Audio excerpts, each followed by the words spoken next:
That's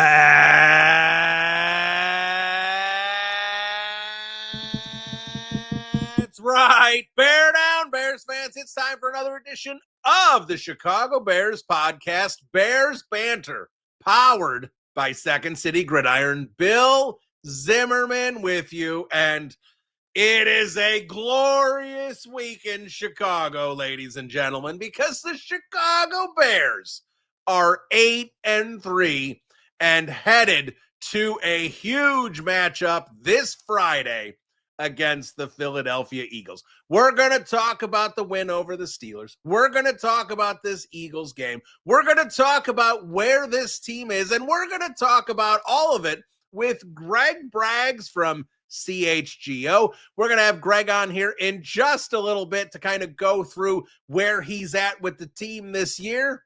But also we're going to talk about Greg and his bad, horrible, terrible Thanksgiving food takes, because he doesn't get it. And look, we all know, like, there couldn't be a smaller minority than there is Greg Braggs on Thanksgiving, but we love Greg anyway, and we're going to have him on here in a little bit to talk about this Chicago Bears team. Because what can you say about this team? They just keep winning football games. Like, as content creators, we sit here like we're in a whole new stratosphere. We don't even know what to do with an 8-3 football team. I mean, I have been doing this for over a decade with the Chicago Bears. I've been in the media for 25 years, and I have rarely experienced this as someone who's been able to cover this team. I mean, it's basically 2018. I started doing this with Mark Trestman. Talk about bad timing to start. Started doing this with Mark Trestman,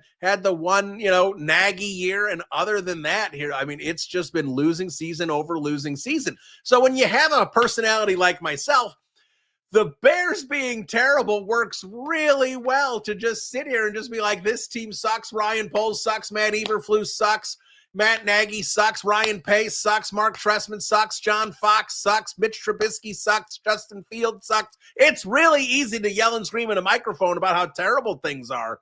But when things are good and you're just exuding confidence and you feel good about it, and you're not dreading watching a football game because you almost feel obligated to, you can't wait to watch that football game. It is a whole new experience.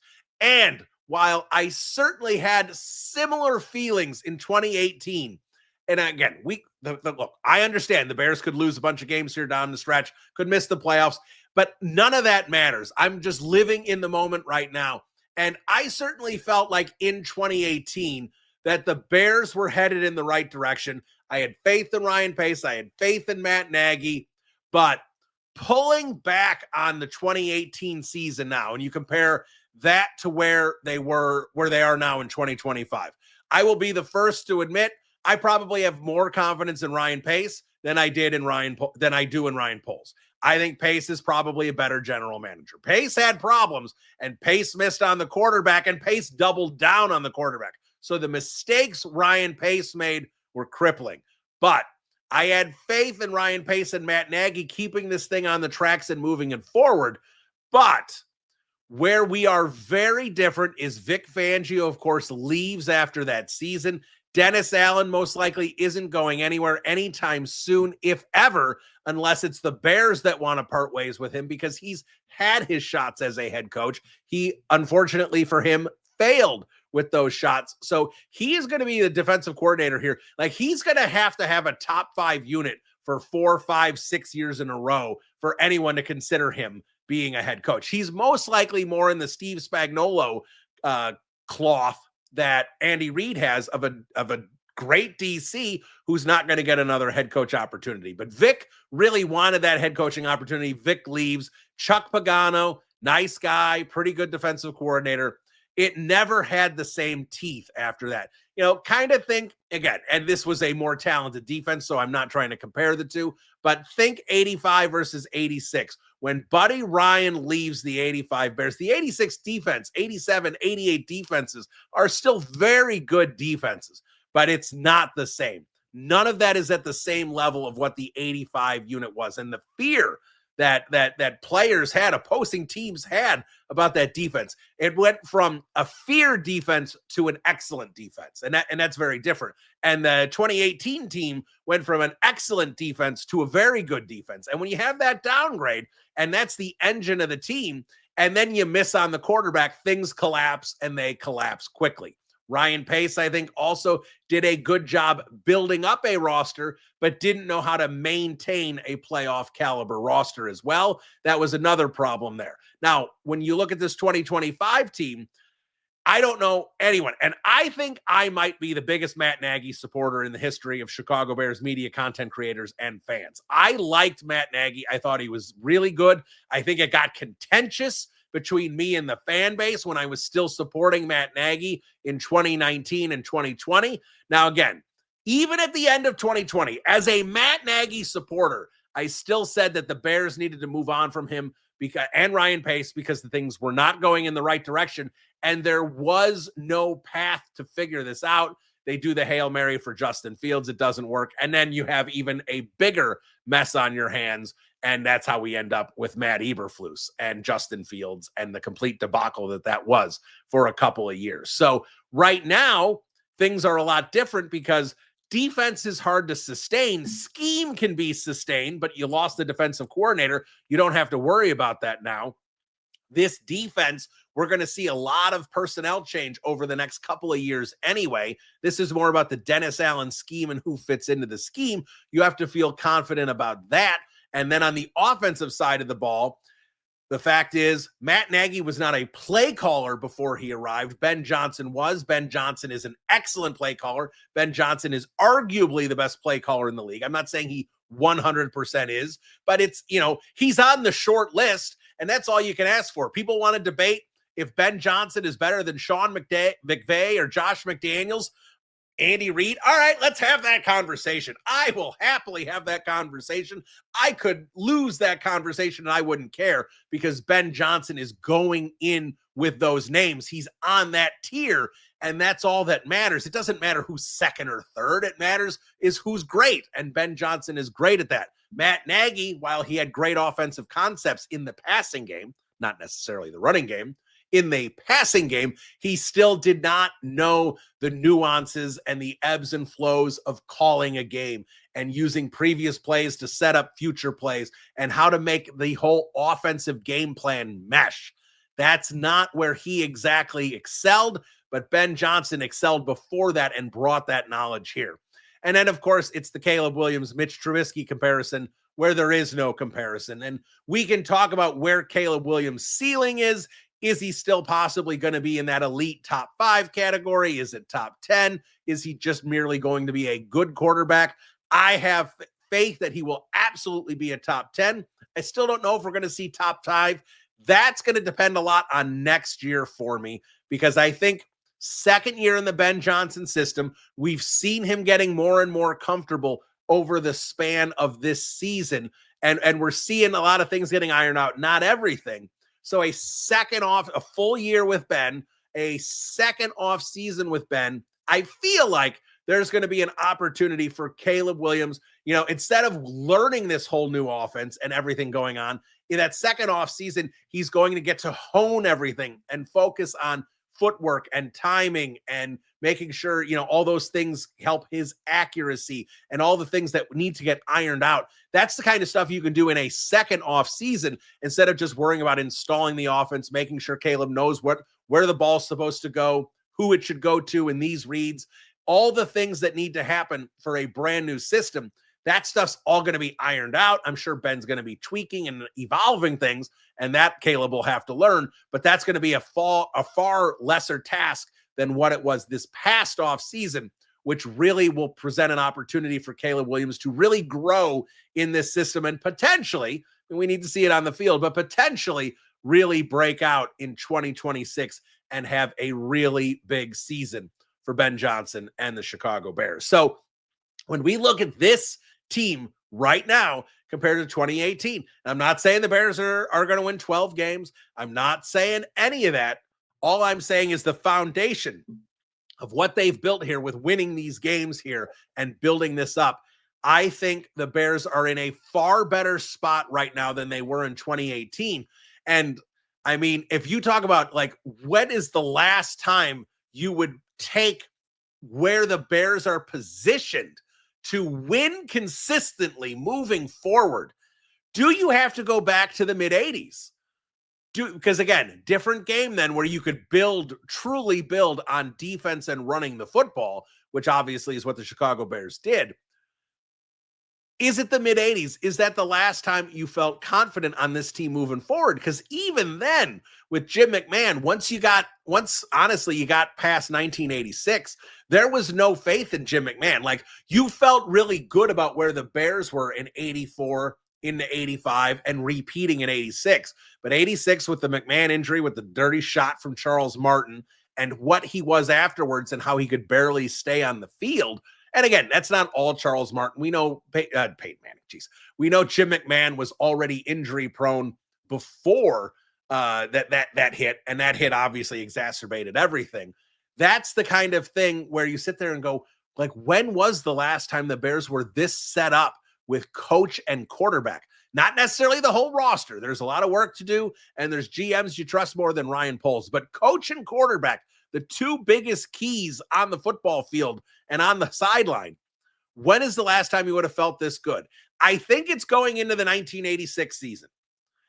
Even though, Buddy Ryan wasn't there, so you got to take that into account, but still, they're Super Bowl champions, and they've got Jim McMahon. You have faith in Jim McMahon. You have faith in Mike Ditka and the coaching staff. I think that's the last time you could be this confident in coach and quarterback. And maybe you loved Lovie Smith, but did you ever feel this way about Rex Grossman or Kyle Orton? No, and as Bears fans, we'll twist ourselves in the knot saying, we can win with Rex Grossman. We can win with this. We can win with that.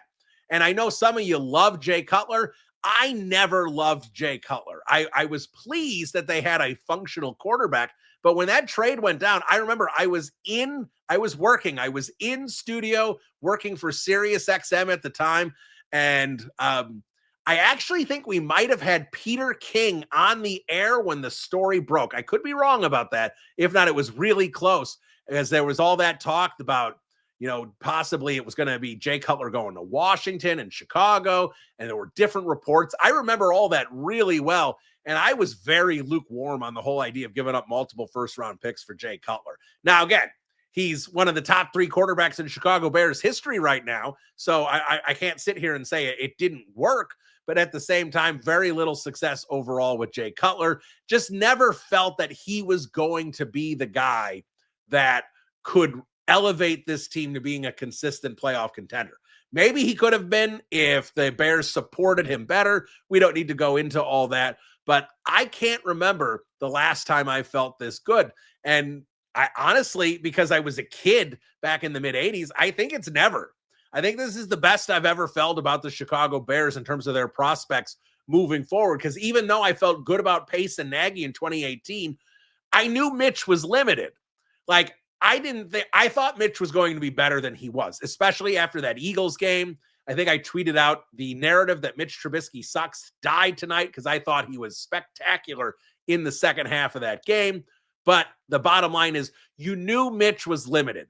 I don't think anyone in 2018, objectively, as Bears fans, looked at Mitch Trubisky and said, this guy is going to be a future top 5 quarterback in the league. If everything went well, maybe he'd sneak into the top 10. But Mitch Trubisky at that point was looking like the kind of guy who'd be a top half quarterback in the league. Like, he was not going to explode and become this tremendous asset for the Chicago Bears. The hope was that he was going to be functional enough that everything else around him would work well and he could utilize the assets he had.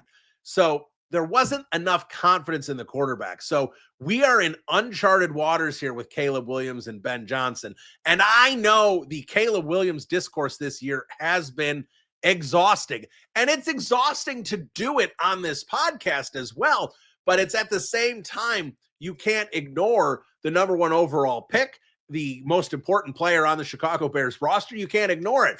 I've tried to avoid not overreacting week in and week out. I know we did that a little early in the season, but I've been trying to pull back and look at big picture stuff as much as we can with Caleb Williams and try and get a more accurate view as to where he is as a quarterback and as a quarterback with Ben Johnson. And I think we know progress isn't linear, and we've definitely seen some dips in the line graph over the course of the year. You know, when he had some absolutely poor showings in the middle of the season. Wasn't like, well, he had his worst game against Minnesota, his second worst game against Detroit. He's kept getting better and better. He had his best game against Pittsburgh.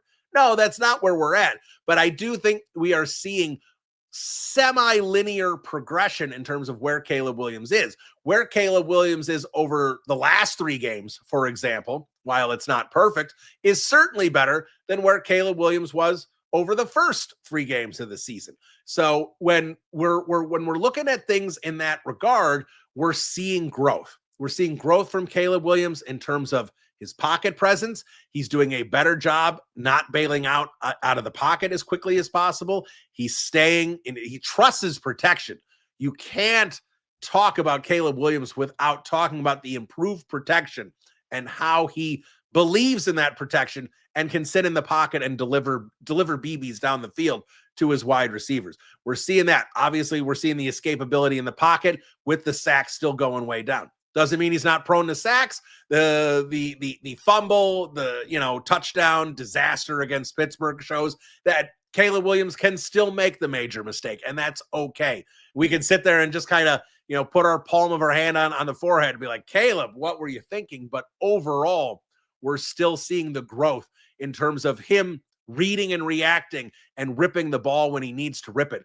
The throws with anticipation. Now, we saw flashes of it last year where he was anticipating throws and making some great throws because of it. But what we've seen over the last few weeks, I think we have seen his best anticipatory throws in terms of not like individually, but collectively. We're seeing the best of that from him right now. I am not the expert in terms of first read, second read when you're looking at the all 22. That's why when I watch the all 22, I focus on the offensive line a lot because that's where more of my knowledge is. But talking to people I trust, watching and reading people I trust in terms of analysts and who that the confidence is there that Caleb Williams most of the time is making the right read. 95% of the time and delivering the football where it needs to be delivered. Accuracy is still an issue. And we sit here and go that's got to get ironed out because it wasn't on the tape previously. And I do think it's because there's so much going on in his head. It's not just grip it and rip it. He's thinking so much. It's got to become a little more natural. And that process has to speed up a little bit. And I think at that point, then the mechanics, the footwork, the arm accuracy, everything will start ironing out at that point, which is why I think next year, when he's more comfortable in the system, that's when we have a chance to really see a breakout. Because if the accuracy improves, then I think the Bears are looking at a quarterback who could really elevate this roster and really make this offense something special. Because right now, this offense is excellent. Like when you look at all the numbers across the board, the yardage, the points, the EPA, like every number is looking in the right direction. And we all sit here and say, well, Caleb Williams can get better. So if Caleb Williams gets better with what Ben Johnson is already doing, I mean, the sky is the limit because, and I know DJ Moore had a couple of touchdowns and all, but like Rome Odunze is doing really well on the scramble drills from what I can tell when Caleb's rolling out and buying time and trying to make a play down the field. DJ Moore is not. I am not seeing DJ run to the ball like he needs to. I know a lot of you guys roll your eyes and feel like I'm piling on DJ all the time, but I'm just calling it like I see it. I was very high on DJ Moore a couple of years ago. I just don't like what I've seen from DJ Moore these past 2 seasons. And I think there's a reason why we're seeing DJ Moore getting less targets and Rome Odunze getting more, and now Loveland getting more and Burden getting more, because there are things that DJ Moore needs to do within the body of the offense he's not doing. I still think it's highly probable that DJ Moore is not on this 2026 roster. And I know when I brought that up in May, you guys didn't want to hear it. Now I think a lot more of you are willing to listen and willing to have that conversation. I'm not saying DJ Moore is not an asset to the passing game. He is. He's an excellent receiver. I just don't know if DJ is a long-term fit here with Ben Johnson's offense, with his contract, with Luther Burden being able to do similar things behind him, younger, cheaper, plus Colston Loveland emerging as an outstanding target.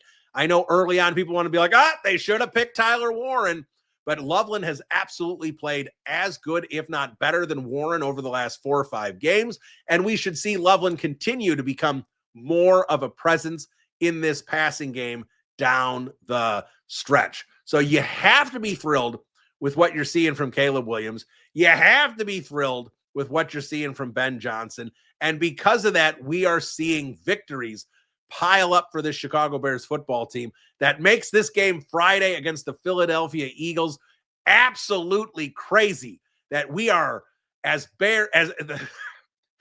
we as fans of the Chicago Bears can look at the standings and see the Chicago Bears and Philadelphia Eagles tied at 8-3 in the NFC. That is unbelievable that this is where this team has gotten. And a little bit on this Steelers game specifically here before we get to Greg. What a great win. Like, really, like, you could kind of circle that. I mean, the Cowboys game was fun with the huge burst of offense and the blocked field goal against the Raiders. Like, we can go through some of these fun games that the Bears have won. Stressful, but fun games they've won. I'm talking about how fun was this victory because of how they had to win this game with the amount of injuries to the defense, the linebacker situation. And the linebacker situation got worse. I mean, Ruben Hippolyte early in the game gets trucked by Darnell Washington, and he does not come back in. I think Ben Fennell is the one who tweeted it out. I mean, you can see Ruben just like Darnell Washington goes in motion. He is not a small man. He goes in motion. Ruben Hippolyte's trying to set the edge, basically, and he gets crushed and just crumples to the ground after that hit from Darnell Washington. So Ruben Hippolyte goes down. So you're down Sewell, you're down Edwards, you're down Edmonds, then suddenly you're down Hippolyte. DeMarco Jackson, who hasn't even been on the team the whole season, is calling plays and running the defense and making every tackle across the board. Unbelievable. And Nashawn Wright getting interceptions and players stepping up. Players that when you looked at this team on August 15th, some of them weren't even on the roster yet. And certainly the ones that you circled and said, these are going to be the big contributors on defense. It, for the most part, has not been them. Now, it has been Montez Sweat. Montez Sweat has definitely rounded into form and has definitely been playing well the last 3, 4, 5 weeks of the season. He's not quite, I don't think, the 2023 version, but he's close, and he's a hell of a lot better than what the 2024 version of Montez Sweat was. If I mean, we cannot stress enough how critical he is to this defense coming down the stretch, because if Jalen and Kyler and Edwards and these guys do get back against Philadelphia, if not Philadelphia against Green Bay, the secondary is going to be vastly improved. If Sweat can generate some pressure, because they're not getting much pressure from anywhere else, we know that, and there's just not anything you can really do about it at this point. If they can get the kind of pressure from Montez Sweat, he doesn't even need to have sacks. He just needs to affect the play and force quarterbacks to throw the ball before they're ready. That's what he needs to do. And if he does that with the healthier secondary, with the amount of talent that's back there, we can see this defense make tremendous strides over the next few weeks. Because if the defense makes strides, I think that's the big thing right now. When we look at this Bears schedule, we go, oh boy, they got the Eagles. Oh boy, they got 2 with the Packers. Oh boy, the Niners, the Lions. We sit there, go, there's a lot of oh boys. But if the defense is not a sieve, and if the defense isn't giving up 30 points a game, if the defense is giving up 20, 21 points a game, that changes things drastically in terms of expectations. So obviously the competition is going to get stiffer, but if the defense gets stiffer and overcomes that a little bit, you're going to be in a much better situation for the Chicago Bears offense to not have to go up against these better teams and score 34 points to get victories. I mean, they beat Pittsburgh 31-28 with Mason Rudolph, man. You got to get more stops. Now, again, with how the injuries are, I'm not complaining about the defense at all. I'm applauding the defense. But week to week, month to month, the defense has to perform better. They just can't do it with the lack of talent on the field right now because of the injuries. So this defense gets healthier down the stretch, I think we're going to see this team be able to compete with these better football teams. Can they beat them? We're going to have to see. There's no body of evidence that anyone can confidently say the Bears are going to lose or the Bears are going to win these games. We need to see how they can play, because if we're being honest, the only very good to great team the Bears have played so far this season is the Detroit Lions, and the Bears got the doors blown off. But at the same time, you think this Bears team, where they are right now in late November, is the same Bears team that was in mid-September? This team has grown a lot. They are not the same football team. So when I look at this, I throw that game out the window at this point, because this is a team that has grown throughout the season with Ben Johnson. Now, can I be confident they can beat the Eagles or sweep the Packers? No, none of us can.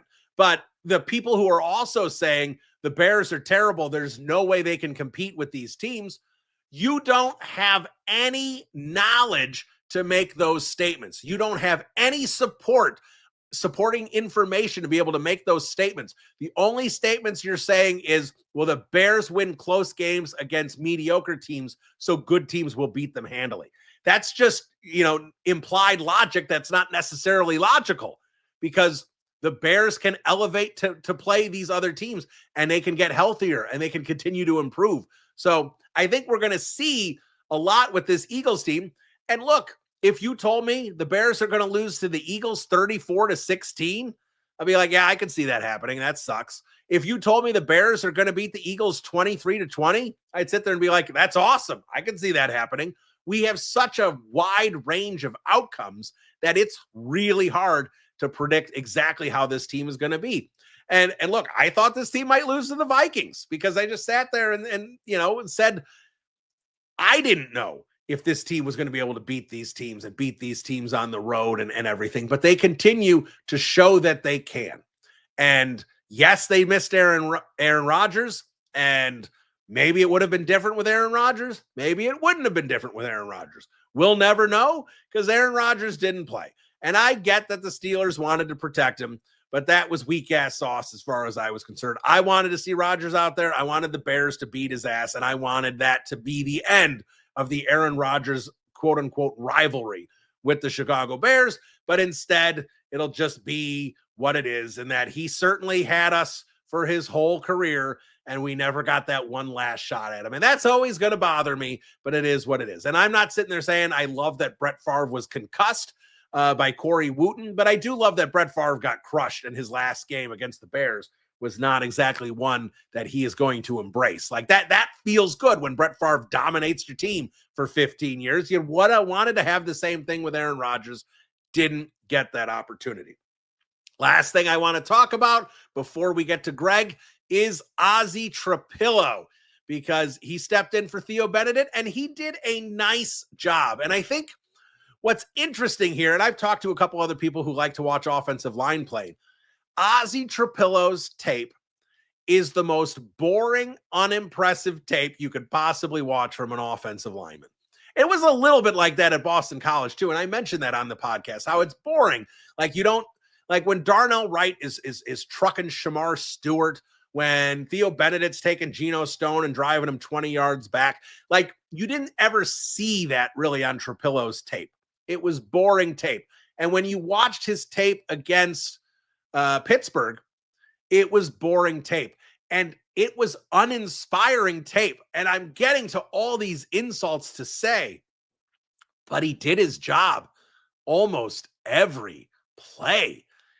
The results were that Ozzie Trapillo's guy did not impact the plays very often, and that he kept his body in front of the guys and kept his guys, out of the running lanes and not in the backfield on passing downs. And he did the job he needed to do. It doesn't look impressive. If you go back and watch Ozzie Trapillo, it doesn't look impressive. And, he needs more bend in the knee, and his hands are inconsistent in terms of placement and power and punch, but he gets his body in the way. And when you're that massive of a man, if you could keep your body in between the defensive lineman and the play, you're gonna have more success than others. So I tip my cap to Ozzy Trapillo. I thought he played as well as he needed to. And I think it's fair to say that while I think the Bears lost something in the run game from Benedict to Trapillo, they gained something in the passing game from Benedict to Trapillo, and Ozzy did a better job pass blocking than Theo Benedict has done or would have done. So what I look here is I see an opportunity to start Ozzy Trapillo again against the Philadelphia Eagles. And I have no idea if Benedict's going to be ready to play or not. Obviously, if he's not ready to play, they're going to go to Trapillo again. If he is borderline ready to play, I would start Trapillo. I think the move here is to give Trapillo another start, even if Theo is ready to play. But I would keep Theo, you could keep him, you could activate him and say he's not ready, but we can put him out there in an emergency because we don't have enough tackles. So we'll have Theo there, but we'll give Ozzy one more shot. And that way, at least you can see Ozzy do it again one more time and get another 60, 65 plays on tape with Ozzy and see where you're at. Not just for this season, but for next season as well. Because we talked about the path to a left tackle and how difficult it is. And the Bears have to decide if they need to flip Darnell Wright over to the left side. They can get some tape with Trapillo on the left side and say, can Dan Rochar work with this guy and get him to be a consistent left tackle? Does not have to be great. Just has to be pretty good. Has to be what Braxton Jones basically was. Obviously be a little better, to be nice, but just needs to be Braxton Jones, what he was the first 3 years over at left tackle. And if he can do that, it's going to open up a lot of things for this offense. So I'd give Trapillo another start regardless of where Benedict's at, see where things are. Then you can make a determination of what you want to do at left tackle against the Green Bay Packers. Because like I said, it was boring, it was uninspiring, but it was effective, at least effective enough. All right, I've babbled enough. It's time for Greg Braggs. He joins me next. Bill Zimmerman, Bears Banter. We'll be right back. Welcome back into the podcast. Always fun to have this gentleman on because he is fun.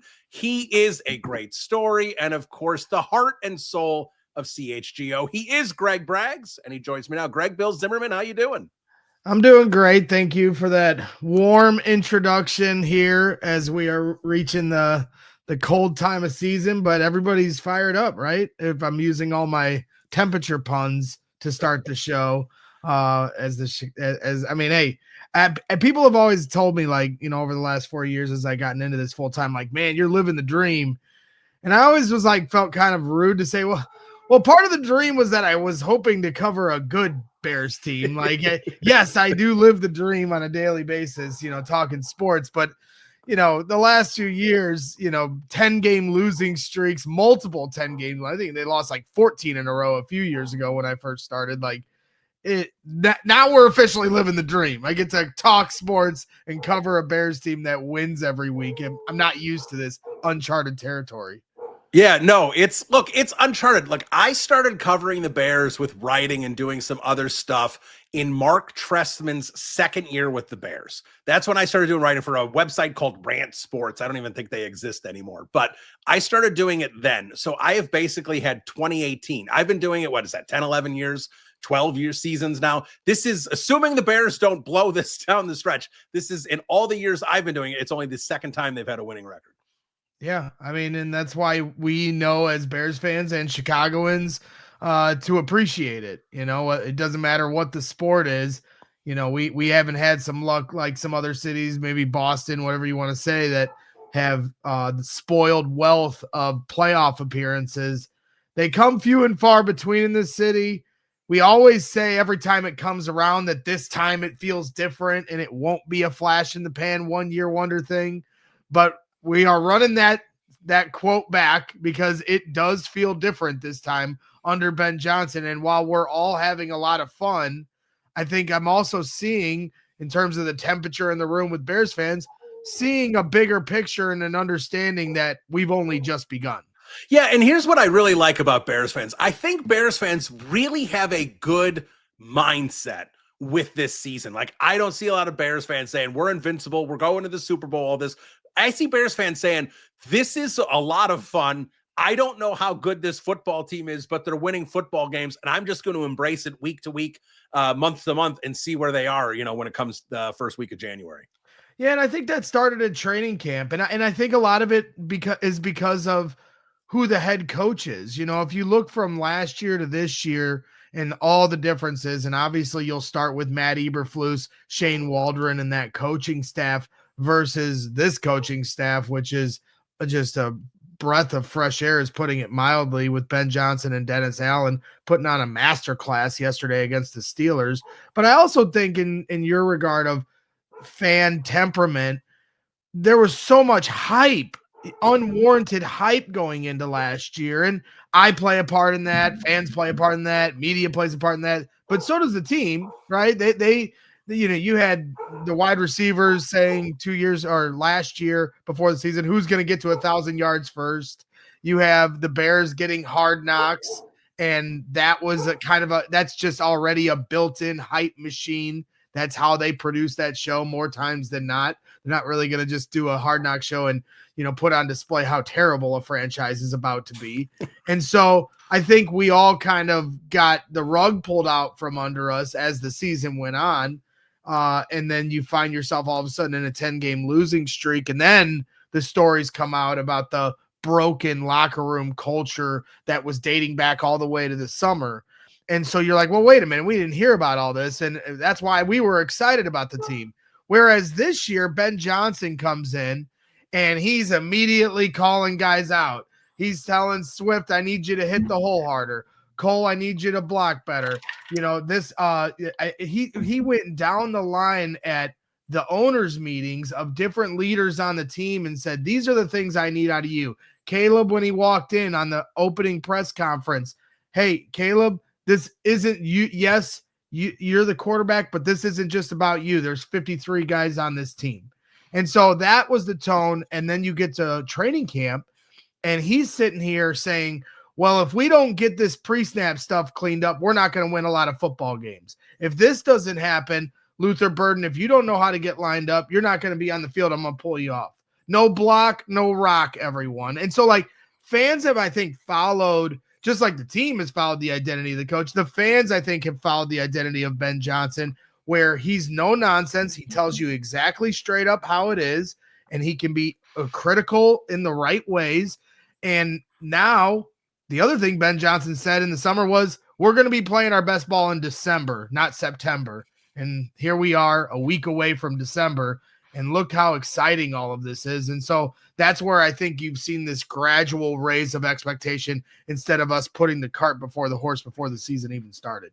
Yeah, and I think and honestly, I think I can say as a fan base, I think we've grown through pain in terms of appreciating how much a good coach matters. And that seems really cliche. Of course it matters, but going in, you brought up last season and how we were all hyped up and everything fell apart. Well, Matt Eberflus had the greatest PR of all time when he got the fade and the beard, and everyone's like, oh, he looks great. He looks the part. And everyone forgot how terrible he was coaching the team the previous year. And it was just kind of fingers crossed because, well, they got DJ Moore and Roma Dunze and all this stuff. It was all gonna come together. And obviously it didn't.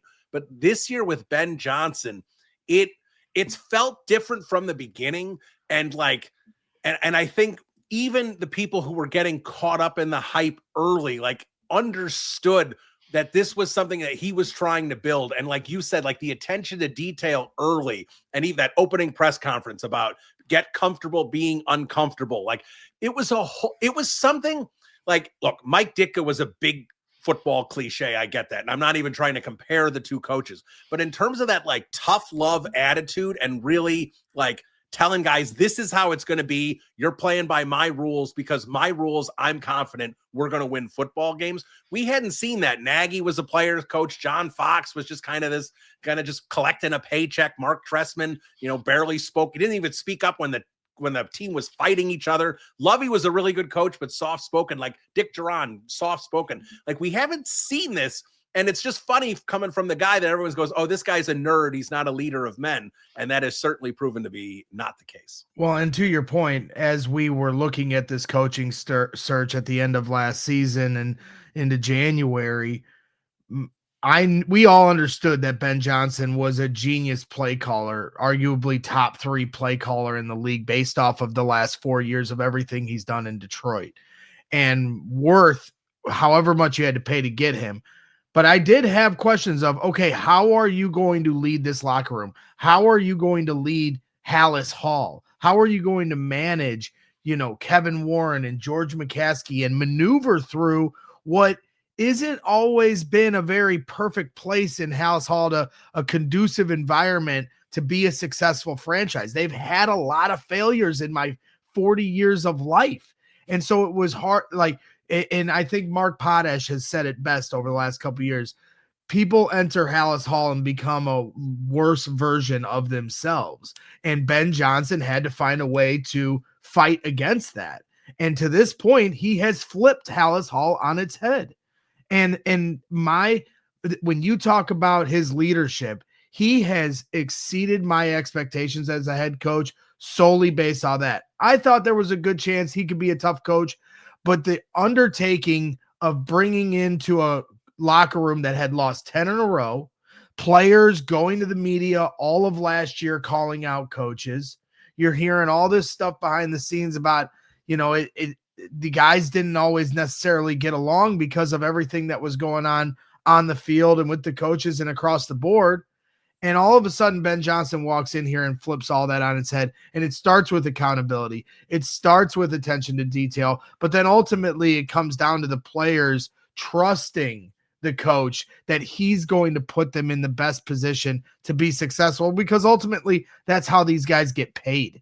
And so now you have all of this kind of cultivating together. So Ben Johnson has completely exceeded my expectations in regards to what his leadership and how he can be a tough coach on these guys.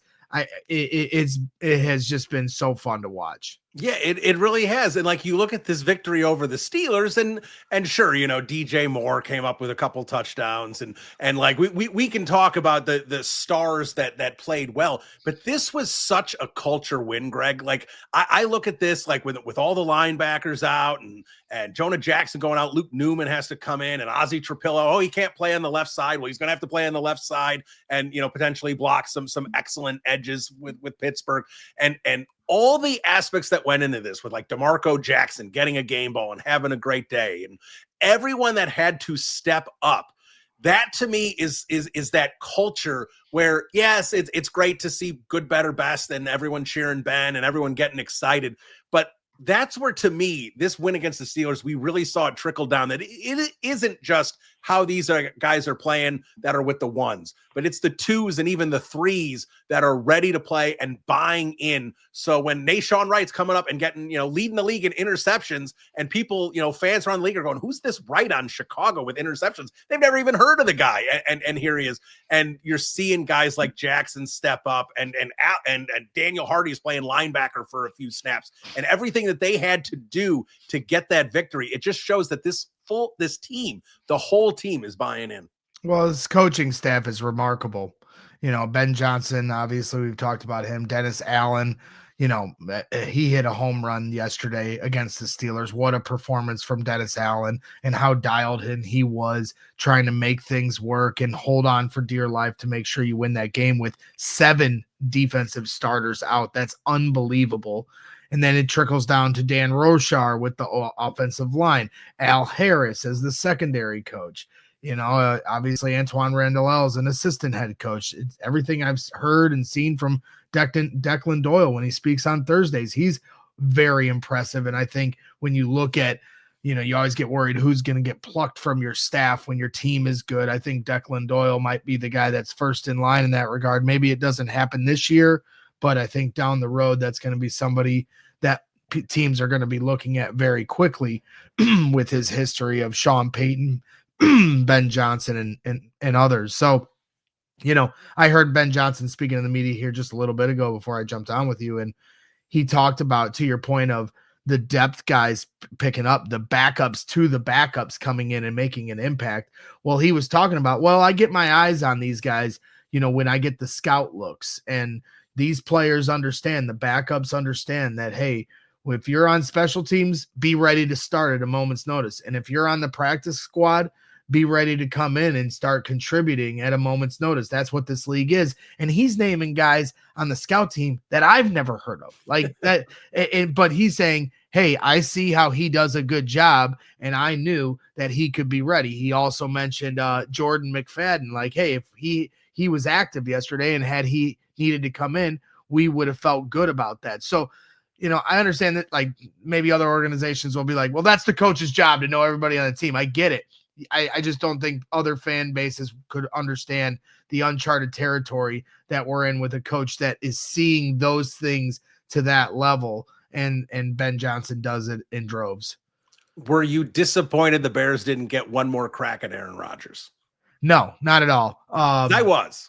Yeah. Well, and I understand why. I mean, if you had told me they were going to win no matter what, then yeah, I totally understand why you'd want to play Aaron Rodgers, but I just want to win. That's all I care about, because I understand how many injuries this team has. I understand that even without the injuries, this defense certainly has its flaws, especially on the defensive line. And I also understand this Bears team needs to find a way to 11 wins. I don't know if 10 is going to get you in. It might. It's close when you look at the playoff picture. I had no playoff expectations before the season started. They have now forced me to have playoff expectations by winning 8 of their last 9 games. So in that regard, while I appreciate everybody wanting to slay the dragon or wanting to beat a team with a true test so we know what this team is at the end of the year, those tests are coming. I understand Rodgers would have been a good one, but we're not going to duck any more tests. Friday is going to be the biggest test of the year against the Eagles at their house. Then you got the Packers at their house. Like, we're not ducking tests the rest of the way. So I'm not worried about the test. I'm worried about how many wins they can scratch across the board before they get to this gauntlet here at the end of the year. And now they got to find a way to 2 or 3 wins in their final 6 so we can all be happy as Bears fans, because we're a little too close to the sun. We're a little too close to the sun. And now it feels like if they don't make the playoffs, it'll be a disappointment, which is kind of mind-blowing when you consider this team lost 10 games in a row and they only won 5 games last year. And we started the season with tempered expectations and an understanding that growth and development were the focus. But now, hey, man, you're the first in the division. You have a chance to make the playoffs. So playoffs are busts. Maybe it's fair or not, but that's kind of where they're at right now. But that's a good thing, because now these last 6 tests, in a lot of ways, are playoff-type environment games. And now Ben Johnson, which everyone on this team is essentially auditioning for who wants to be in the future of the Ben Johnson era. And these last 6 games are going to be a great indicator of who his championship level players are and who aren't. And so I think when you see people stepping up yesterday, that's because you're seeing players that want to be a part of this going forward. Yeah, 100%. And, let's talk about kind of the playoff picture here, because to me, it's getting interesting, because basically, now we'll see a little bit about Monday Night Football with the Carolina Panthers. This podcast is going to be out on Tuesday, but I'm not buying the Carolina Panthers. It'll age poorly if they beat the 49ers tonight. But to me, there's really 8 teams vying for 7 spots. You got the 3 teams in the NFC West. I only think 1 team from the South, 1 team from the East, and the 3 teams from the Central. Wow, I'm old. From the North are the Bucs still in our division. Yeah, right. That was the biggest disappointment for me with the Detroit Lions winning the division last year, is that one of my favorite statistics, facts, whatever in the NFL ended, is that the Tampa Bay Buccaneers had won our division more recently than the Detroit Lions. So, but that unfortunately no longer exists. But how are you looking with the playoff picture, like with these other teams? Because for me, like you talked about, the gauntlet is starting now, and the rest of these games are going to be more difficult. But I kind of like how this is set up, because obviously the Bears are 8-3. They've built up confidence, and they're going to be able to see how they are against these teams. Like, they're going to be able to prove that they deserve a playoff spot. They go 11-6. They're going to get a playoff spot. They're going to win 3 games. Fine, they beat Cleveland, but that means they're going to have beaten Philly or Green Bay or Detroit, whoever it might be, San Francisco. They will have beaten good football teams to get to the playoff spot. Like you said, 10-7 may not do it. I think 10-7, there's probably going to be a 10-7 team that makes it, but there's probably going to be a 10-7 team that misses due to tiebreakers. Yeah. So let me walk you through this, and hopefully it doesn't take me 6 minutes to get there. But I just think this season has really set up perfectly for the Bears. When you look at the first two games, there was these tests, they failed, and then you had to kind of recollect and figure out, okay, what do we need to do to try to win games, right? And then through the 8 of the last 9, they have had a lot of breaks. They have had, the Cowboys without CD Lamb, who got injured early in that game. They had, the Raiders, who, obviously are where they're at as an organization, and then you had that early bye week that I had them prepared for what I felt like is their biggest game of the year against Washington, which a lot of people kind of are forgetting in this whole Bears haven't beaten anybody whole theory. That Commanders game at that time was a huge win, and the Commanders were still a team that was pretty good, just coming off a win against the Chargers. So my point of all this, not to try to get too crazed and get to the actual playoff question you asked, is just I really feel like there's been an increment of stair-step tests that have kind of gotten to this point. And then over the last 4 wins on this winning streak, it's win because you're win with your team giving up 40 points on defense. Next game, win because of your quarterback and no one else. The next game, win a division game on the road. Now here in this last week on Sunday against the Steelers, win against a team with a winning record, which they hadn't done yet. Everybody needed that benchmark. And now you get a couple more steps here on Friday. Win versus the defending Super Bowl champs. And before the season, I think we all kind of marked this down. This is a loss, right? You just looked at it. You said it's a loss. Sure. But now that we're here, you get the Eagles on a short week. So I think that's advantage Bears because it just kind of makes things messier. And you get the Eagles off a loss. And yes, you can make the argument that might irritate them more to the point where they can play very well on Friday. And that may very well what happens.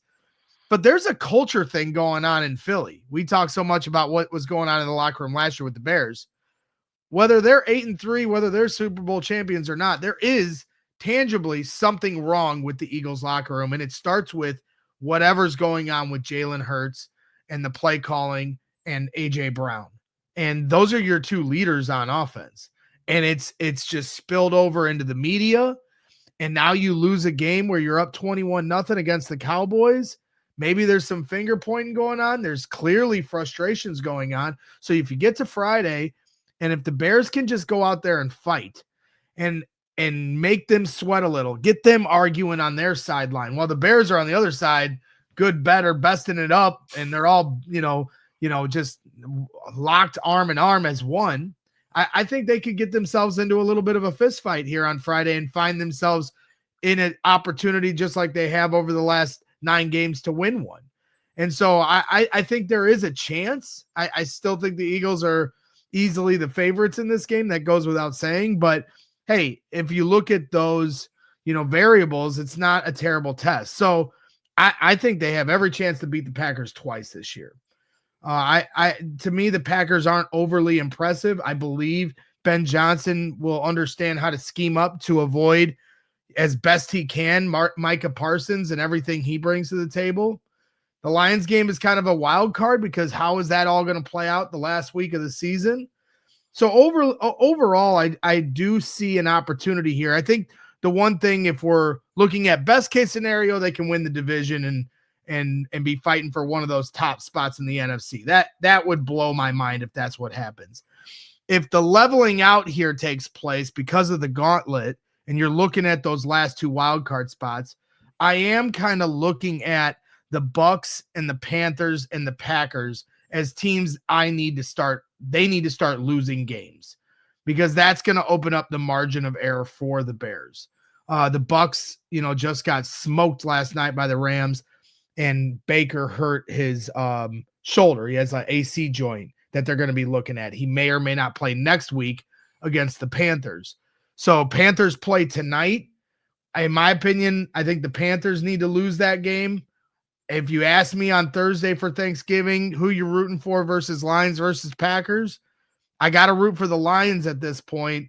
So the Packers start taking some wins off the board. We play the Packers after the Lions, and then the Lions play the Cowboys. So maybe the Cowboys can give the Lions a test. The Giants were doing everything they could the last 2 weeks to get us some losses against the Packers.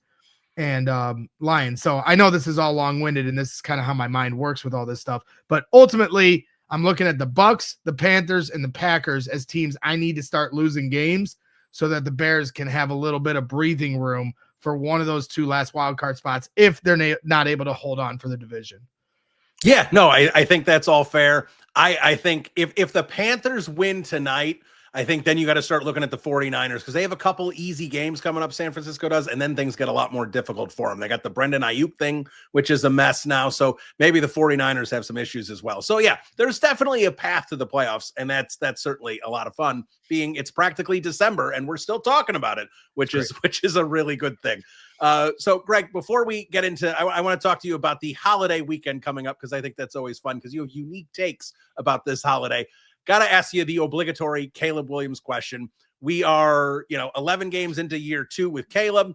And I mean, overall, I'm pretty pleased. I put out his projected numbers. He's just shy of 4,000 yards, 25 passing touchdowns, 6 interceptions. I think it's a nice step forward. I know a lot of people want to circle the completion percentage, that's a major problem. And certainly that does need to improve. But where are you with Caleb Williams about, 2/3 the way through season 2?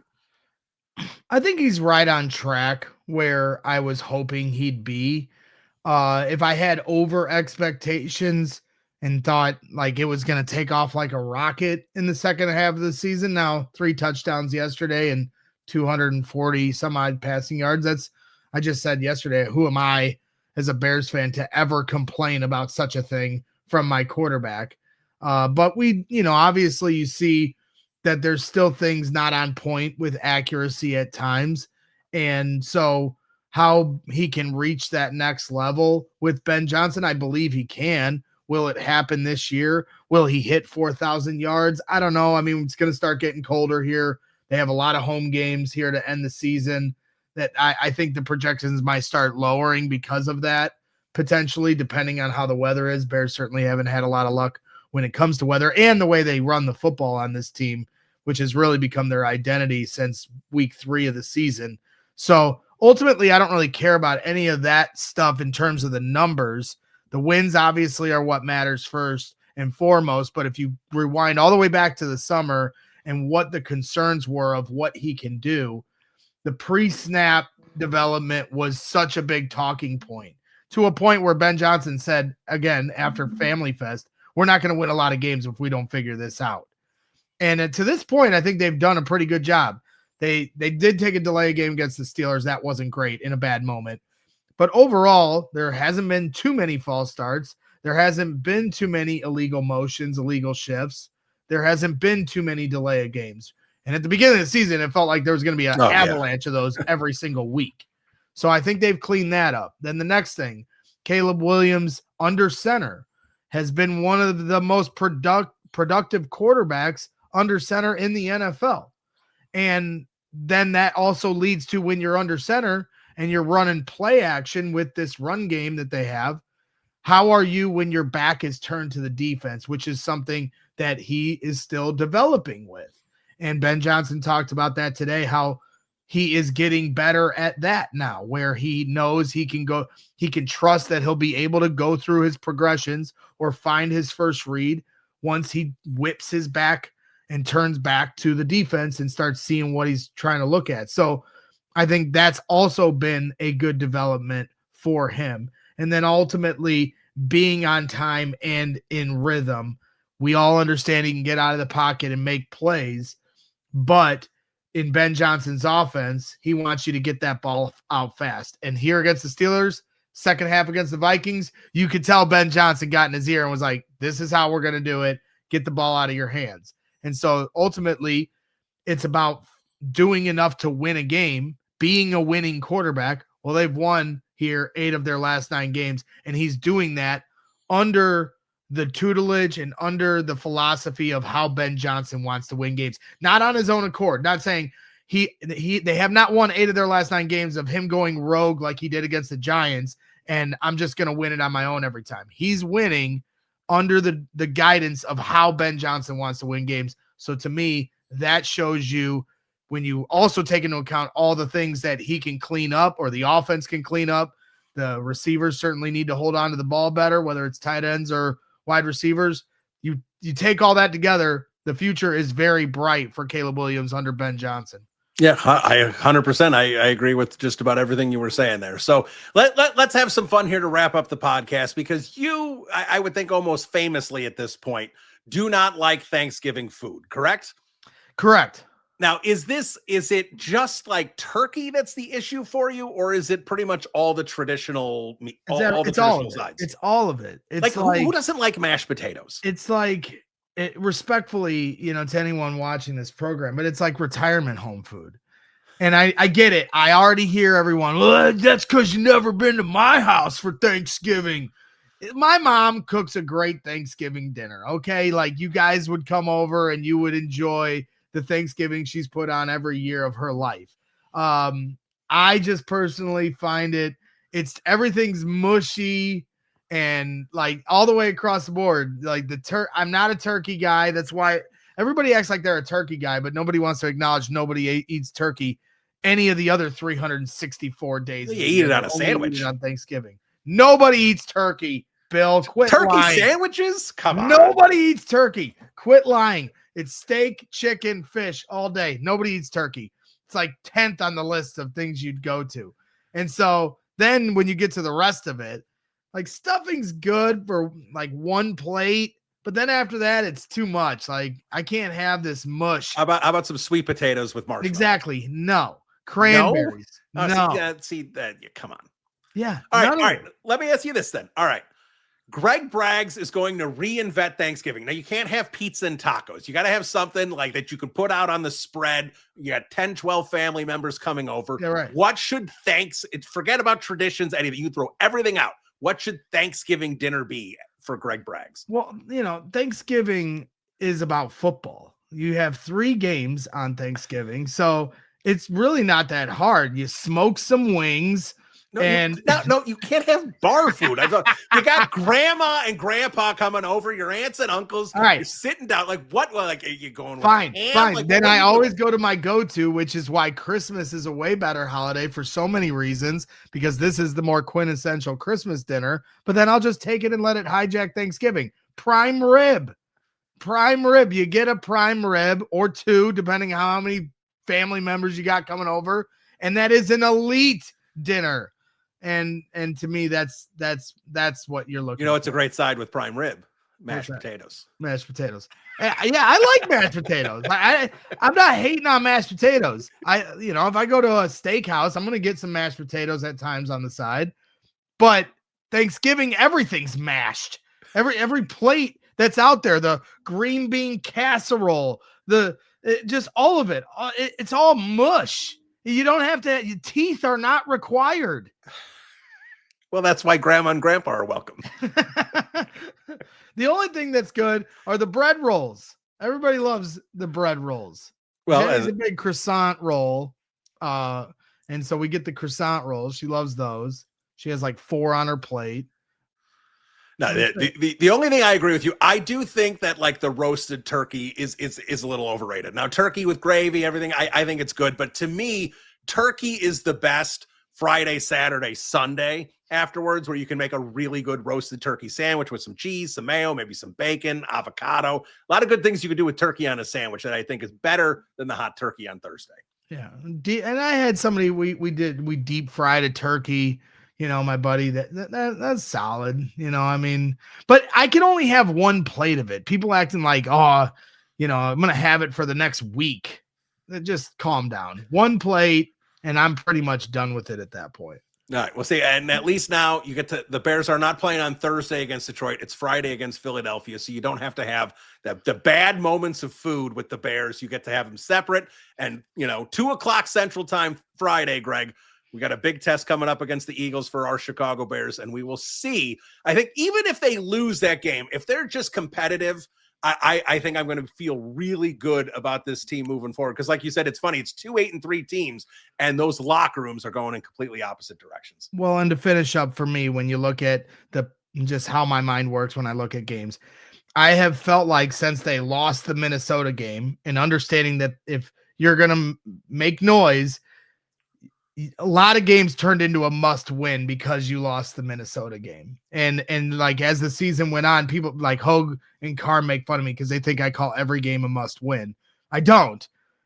But last week, these last few weeks, you had to beat the Bengals. You had to beat the Vikings. You had to beat the Steelers. Those are games you just cannot lose for a bunch of different reasons. But the Steelers game was a must win because now it makes this Friday game against the Eagles, in my opinion, house money. It is not a must win on Friday. I know a lot of Bears fans will want to win that game, and I get it. Maybe they'll have a puncher's chance. But the Eagles are the ones that must win that game. You cannot lose a home game to the Bears with however many defensive starters are going to be missing in that game. So the Bears can go into this game on Friday with absolutely nothing to lose. You've got an Eagles team that's a little bit divided. You got an Eagles team that just came off a really tough loss, maybe starting to get a little more irritated with each other. And who knows, maybe the Bears can walk in there and upset them. And if they do, now all of a sudden this goes from a really fun season to a team of destiny kind of year. And a lot of 2018 vibes of just they're going to find a way to win every game no matter what. And in my opinion, it would probably be for some different reasons in terms of how elite this coaching staff is. I know Vic Fangio was certainly elite in 2018, so I don't want to take anything away from him now that we see him here on Friday. But I think the key to Friday's game, give you a quick little preview, is to me, Caleb Williams has to win this game by any means necessary. The last 2 weeks, his rushing numbers have been down.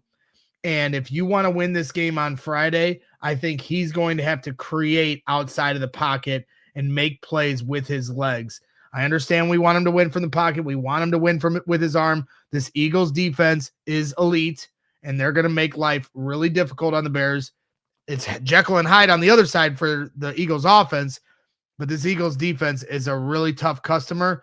And I look back to that Giants game earlier this year and how they beat the Eagles. Jackson Dart running all over on them, created some problems for Philadelphia's defense and had them getting out of their gaps. And I think if Caleb Williams can get out of break, contain, and get out and get guys out of their spots, I think things will open up for the Bears offense, and you'll have the Eagles scattering a little bit and scrambling to try to make plays. I like the preview, Greg. I like the conversation. There he is, Greg Bragg, CHGO. You can catch him over at the CHGO YouTube page and all the content they are constantly churning out over there. Greg, thanks for so much time. Enjoyed it, and enjoy your Thanksgiving break, even if you don't enjoy dinner on Thursday. Will do. Appreciate you. Happy Thanksgiving, everyone. All right, there he is, Greg Braggs. Everybody loves Braggs, even if he's got horrible Thanksgiving takes. And look, I'm not opposed to prime rib, and I'm not opposed to saying that turkey isn't elite, especially on its own. But to go after turkey sandwiches, leftover turkey sandwiches, how do you knock leftover turkey sandwiches the weekend of Thanksgiving, sitting down to that, football on Sunday or Saturday college football with Thanksgiving sandwich, maybe some stuffing. If you wanted to make that true Thanksgiving sandwich when you put the stuffing on it and the cranberries on it and you load it all up, that's fine. I like to go cheese, avocado, bacon, and mayo. That is the perfect sandwich. Braggs doesn't know what he's missing out, but that's all right, though, because we are Bears fans and we can put aside our major differences and forge forward with this season. The 8-3 Chicago Bears playing on Black Friday against the Philadelphia Eagles. Now, this is a short week. 3 days is all I got this week to get everything in writing, podcasts, a bonus podcast as well for 85 at 40. Like, so much going on here. Don't have time for the mailbag. So we're just going to jump right in to the prediction for this week against the Philadelphia Eagles. But before we do, I just want to remind everybody. Now, look, I've seen videos like on NBC News and like I see people walking around the Miracle Mile. I'm not seeing a lot of Second City Gridiron merchandise. I mean, it should be blanketing every Chicagoan at this point, and it's not. So make sure you get over to the Second City Gridiron merch page. You can get every single show over there, and the channel logo, the Second City Gridiron logo, that's there as well. But there is so much there. T-shirts, hats, mugs, shot glasses, tumblers, everything is there that you could possibly need from all your favorite shows. Mac and Reed, Bear and Balanced, Wrap It Up, Bears Banter, of course, Making Monsters. All of them are there. Breaking Bones. Make sure you Bears Over Beers. Check it out. Do it now. Check it out. Support our little channel here that we're always trying to churn out the content for you. So make sure you give us a little love and pick up a little merch for the holiday season. All right. It's interesting that these two teams are both 8-3 because you would feel like the Eagles, sorry, I forgot who they were playing. They feel like the Philadelphia Eagles would be sitting here with like a 4 or 5 wins at this point, the way everyone's talking about how there's infighting and Saquon Barkley's not playing well and A.J. Brown's telling everyone on fantasy to drop him and everyone's upset with Jalen Hurts. And all this is going on around the Eagles. And the Bears, it's all rah-rah and awesome. And yet they have the same record and it's exactly opposite vibes. But the Philadelphia Eagles, it's just like they are a professional football team and they know how to win games. And if this game was in Chicago, I might feel a little froggy on the prediction, but I feel like it could happen. But, if I'm being honest, I'm afraid of Vic Fangio. Like there's a genuine fear about what Vic Fangio could do to a quarterback. And I am excited to see this Ben Johnson, Vic Fangio chess match, offense, defense. I'm excited to see what Caleb Williams can do. But at the same time, there is some fear and some hesitation about how this is going to go. Because like Vic's a master, man. He's so good. I don't need to tell Bears fans this. We saw what he did in 2018. We saw what he did to Patrick Mahomes in the Super Bowl last year. This is an all-time great defensive coordinator. And I actually made the point. I don't think he's number one, but you could make the argument that Vic Fangio is the greatest defensive coordinator of all time. If he's not one, he's 2 or 3. Like he's at that level. I'm not talking about like Bill Belichick, who went on to become a head coach and you'd rank Belichick. And no, I'm talking about defensive coordinators and what they did as defensive coordinator. What Vic Fangio has done over his career as a defensive coordinator, it goes far beyond Philadelphia and far beyond Chicago. He did it in San Francisco. He did it in multiple spots earlier in his career. Carolina, like if you're old enough to remember the Carolina Panthers just jumping into the playoffs in like year 2 of their existence, that was thanks to that defense that was being coordinated by Vic Fangio. He's that level of good. So got a little fear of Vic, but I'm curious to see how this goes. But with the Eagles being, if we're just being honest, a more talented team than the Chicago Bears and a team that's been there longer and knows how to win football games, it's hard not to pick the Eagles in this one if we're being objective.